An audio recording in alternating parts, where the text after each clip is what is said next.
Avec des drapeaux soudanais à la main, ils étaient encore des milliers de manifestants dans les rues de Khartoum pour réclamer le départ des militaires au pouvoir.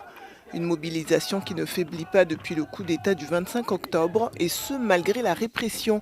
Au moins 3 manifestants ont été tués par les forces de sécurité qui, par ailleurs, n'ont pas hésité à faire usage de grenades lacrymogènes en direction des milliers de partisans d'un pouvoir civil qui se dirigeaient vers le palais présidentiel. Une forte mobilisation malgré la coupure d'Internet et des communications téléphoniques qui ont été rétablies en fin de soirée. En tout, depuis le putsch du 25 octobre, 57 manifestants ont été tués et des centaines ont été blessés. Mais malgré la répression, les Soudanais restent mobilisés et appellent à faire de 2022 l'année de la poursuite de la résistance.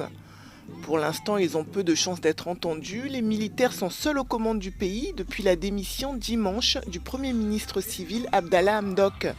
Par ailleurs, vendredi, un conseiller du général Abdel Fattah al-Burhan, qui est au pouvoir, a jugé que les manifestations ne sont qu'une perte d'énergie et de temps qui ne mènera à aucune solution politique.